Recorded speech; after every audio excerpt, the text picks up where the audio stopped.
दोस्तों, Bharat versus Australia के बीच खेले जाने वाला चौथा टेस्ट मैच का चौथा दिन बेहद ही रोमांचक रहा, जिसमें भारतीय गेंदबाजों ने ऑस्ट्रेलिया के बल्लेबाजों को धूल चटा दिए और ऐसे कातिलाना गेंदबाजी कर दिए। ऑस्ट्रेलिया के बल्लेबाज हमारे गेंदबाजों के सामने रोते बिलखते गिड़गिड़ाते नजर आए। वहीं भारतीय गेंदबाजों ने ऑस्ट्रेलिया के बल्लेबाजों का घमंड चकनाचूर कर दिया।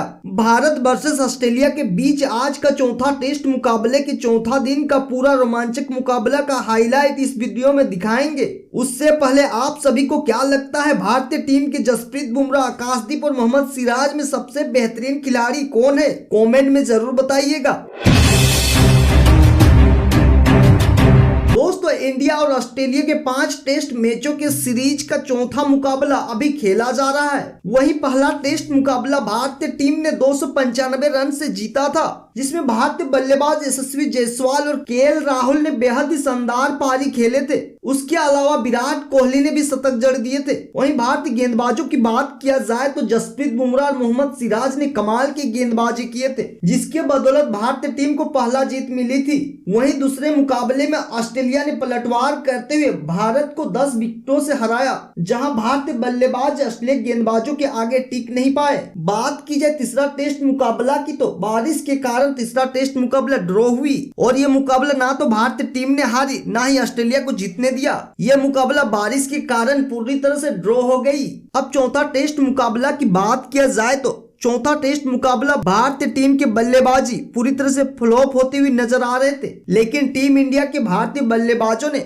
फ्लॉप होने से बचाया। अगर पहला दिन की बात किया जाए तो पहले दिन टॉस जीतकर ऑस्ट्रेलिया के कप्तान पैट कमिंस ने पहले बल्लेबाजी करने का फैसला लिया, जिसमें ऑस्ट्रेलिया के बल्लेबाजों ने भारतीय गेंदबाजों के ऊपर जमकर बरसे। भारतीय गेंदबाजों का पहले दिन शुरुआत बेहद ही साधारण रहा, जहां ऑस्ट्रेलिया के डेब्यूटेंट बल्लेबाज सैम कोंटास और उस्मान ख्वाजा ओपनिंग करने आते हैं। दोनों ही विस्फोटक अंदाज में बल्लेबाजी करते हुए भारतीय गेंदबाजों का एक नहीं चलने देते हैं। सैम कोंटास, जो कि ऑस्ट्रेलिया की तरफ से पहला मैच खेल रहे थे, वो ऑस्ट्रेलिया को विस्फोटक शुरुआत देते हैं और 65 गेंदों में 60 रन ठोक देते हैं, जिसमें भारतीय बेहतरीन गेंदबाज जसप्रीत बुमराह को छक्कों और चौकों की बारिश कर देते हैं, लेकिन उनका बल्ला ज्यादा देर तक नहीं चल सका। रविंद्र जडेजा ने उनको पवेलियन भेज देते हैं। उसके बाद उस्मान ख्वाजा का साथ देने लाबुसने आते हैं। ये दोनों ही शानदार बल्लेबाजी कर रहे थे, लेकिन उस्मान ख्वाजा भी 57 रन बनाकर आउट हो जाते हैं। उसके बाद ऑस्ट्रेलिया की तरफ से बल्लेबाजी करने के लिए चौथे नंबर पे आते हैं स्टीव स्मिथ। स्टीव स्मिथ ने कमाल की बल्लेबाजी करते हुए टीम इंडिया के गेंदबाजों का धज्जियां उड़ाने लगते हैं। पिच पर डटे हुए थे,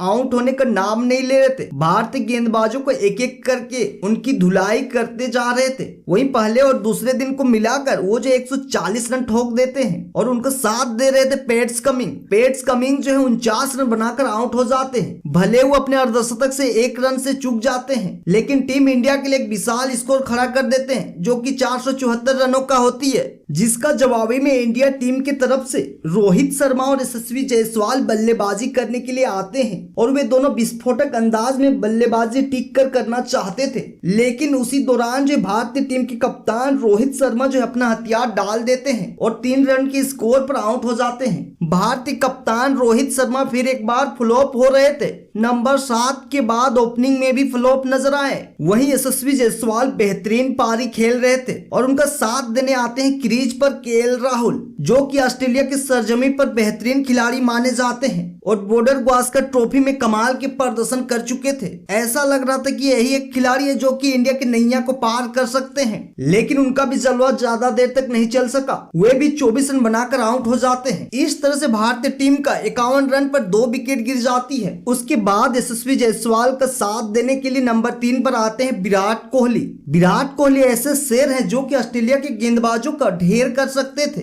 विराट कोहली ऑस्ट्रेलिया के गेंदबाजों को धज्जियां उड़ाने लगे और अपने लय में आ गए थे और टिक कर बल्लेबाजी करते हुए ऑस्ट्रेलिया के गेंदबाजों का परखच्चे उड़ने लगी थी। एक तरफ थे यशस्वी जायसवाल तो दूसरी तरफ थे विराट कोहली। दोनों ही विस्फोटक अंदाज में बल्लेबाजी कर रहे थे। ऑस्ट्रेलिया गेंदबाजों को समझ नहीं आ रहा था कि इनको कैसे करके आउट करे, क्योंकि ये इतने शानदार प्रदर्शन कर रहे थे कि ऑस्ट्रेलिया गेंदबाज जो है पूरी तरह से रोने बिलखने लगते हैं और एक बेहतरीन साझेदारी करते हैं। ऐसा लगता है मानो ये दोनों ही खिलाड़ी 400 से ज्यादा का रन बना लेंगे और इतिहास रच देंगे। यशस्वी जायसवाल भी ऑस्ट्रेलिया गेंदबाजों की धुलाई शुरू कर दिए थे। 1 ओवर में 1 छक्का और 1 चौके जड़कर ऑस्ट्रेलिया गेंदबाजों को बैकफुट पर डाल दिए।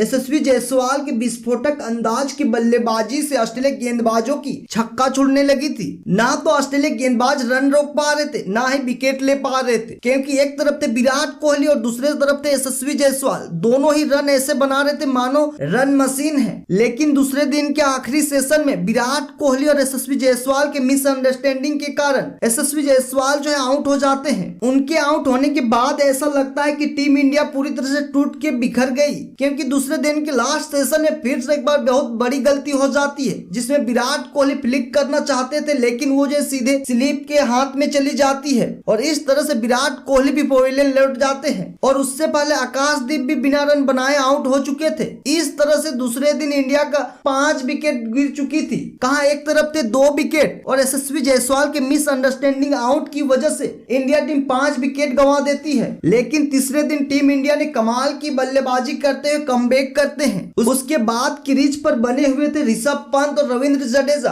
दोनों ही बेहतरीन पारी खेल रहे थे और बेहतरीन पारी के साथ ही चौकों छक्कों की बारिश कर देते हैं। ऑस्ट्रेलियाई गेंदबाजों को बैकफुट में डाल देते हैं और दूसरे दिन का खेल समाप्त हो जाती है। जब तीसरे दिन का मैच स्टार्ट होती है, तीसरे दिन इंडिया के बल्लेबाजों ने कमाल की बल्लेबाजी करते हैं। बल्लेबाजी ऐसे कर रहे थे मानो पूरे ऑस्ट्रेलियाई गेंदबाज जो उनके आगे घुटने टेक दिए हैं। लग रहा था ऋषभ पंत और रविंद्र जडेजा ही टीम इंडिया का नैया पार कर सकते हैं और ये दोनों पहले भी कुछ कारनामे कर चुके थे, लेकिन इस बार ऐसा नहीं हुआ। ऋषभ पंत एक गलत शॉट खेलते हैं जिस वजह से छठा विकेट बहुत जल्दी गिर जाता है। अब लगने लगता है कि टीम इंडिया अपना फ्लोन भी नहीं बचा पाएगी। उसके बाद बैटिंग करने के लिए आते हैं नीतीश रेड्डी। नीतीश रेड्डी ने क्या कमाल के बल्लेबाजी करते हैं। विस्फोटक अंदाज में बल्लेबाजी करके ऑस्ट्रेलिया गेंदबाजों का धज्जियां उड़ाने लगते हैं। ऑस्ट्रेलिया के गेंदबाजों को एक एक करके छक्के छुड़ाते हैं। ऑस्ट्रेलिया गेंदबाज नीतीश रेड्डी के सामने अपना हथियार डाल देते हैं और घुटने टेक देते हैं। ऑस्ट्रेलिया गेंदबाजों के घमंड को नीतीश रेड्डी ने चकनाचूर कर दिए थे। उसी बीच रविंद्र जडेजा भी आउट हो जाते हैं। रविंद्र जडेजा के आउट होने के बाद नीतीश रेड्डी का साथ देने के लिए वाशिंगटन सुंदर आते हैं। आप क्रीज पर थे 2 ऑलराउंडर, लेकिन ऐसे खेल रहे थे मानो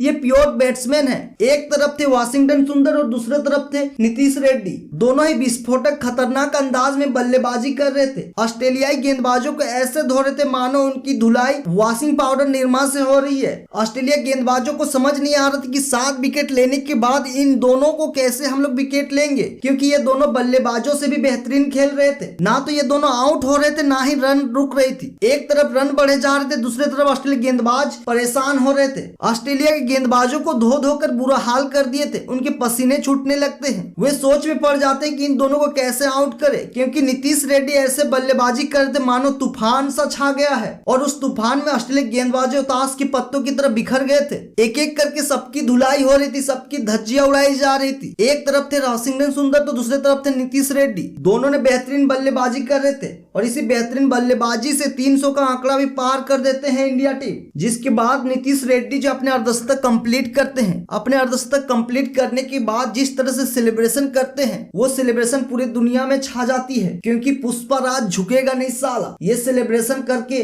दिखा देता है कि नीतीश रेड्डी कभी झुक नहीं सकता। नीतीश रेड्डी और आगे कमाल के बल्लेबाजी करते हैं और वाशिंगटन सुंदर उनका साथ दे रहे थे। साथ देते देते कहीं ऐसा हो जाता है कि वाशिंगटन सुंदर उनका साथ छोड़ जाते हैं और अपना अर्धशतक कंप्लीट करने के तुरंत बाद जो वो आउट हो जाते हैं। और आउट होने के बाद ऐसा लगता है कि नीतीश कुमार रेड्डी अपना शतक भी कंप्लीट नहीं कर पाएंगे, क्योंकि जब वो आउट होते हैं उसके बाद जसप्रीत बुमराह आते हैं। जसप्रीत बुमराह बिना रन बनाए आउट होकर पवेलियन लौट जाते हैं। अब बचा था 10वां विकेट के रूप में मोहम्मद सिराज और एक तरफ थे नीतीश रेड्डी जो कि अपना शतक कंप्लीट करना चाहते थे, लेकिन इस बार शतक पूरा करने का जिम्मेवारी नीतीश रेड्डी के पास नहीं बल्कि मोहम्मद सिराज के पास था। अगर वो आउट हो जाते हैं तो इनका शतक भी कंप्लीट नहीं होगा, लेकिन मोहम्मद सिराज ने कमाल की बल्लेबाजी करते हैं और नीतीश रेड्डी मौका मिलते ही अपना शतक कंप्लीट कर लेते हैं। और इस तरह से शानदार बल्लेबाजी करते हुए नीतीश रेड्डी अपना शतक भी जड़ देते हैं। नीतीश कुमार उस आंधी तूफान की तरह बल्लेबाजी कर रहे थे जिसमें पूरा ऑस्ट्रेलिया गेंदबाज उड़ गए। देखते ही देखते रेड्डी ने अपना करामत दिखाने लगे और इस तरह से कमाल की बल्लेबाजी करते हुए नीतीश रेड्डी ने एक विशाल स्कोर खड़ा कर देते हैं और आखिरकार नीतीश कुमार रेड्डी भी आउट हो जाते हैं। जिसके बाद ऑस्ट्रेलिया के जो बल्लेबाज है वो बल्लेबाजी करने के लिए आते हैं। बल्लेबाजी स्टार्टिंग में काफी कमाल के करते हैं, लेकिन उसके बाद भारतीय गेंदबाजों ने कमाल के पलटवार करते हैं और ऑस्ट्रेलियाई बल्लेबाजों को तहस नहस करते हैं। भारतीय गेंदबाजों के सामने ऑस्ट्रेलिया के बल्लेबाजों की एक नहीं चलती है। इस तरह से आज का परफॉर्मेंस रहा। जो कि कमाल के परफॉर्मेंस दिखाते हुए नजर आए इंडिया के बल्लेबाज और गेंदबाजों ने। आप इंडिया के गेंदबाजों और बल्लेबाजों के लिए क्या कहना चाहते हैं? कमेंट में अपनी राय जरूर दीजिएगा।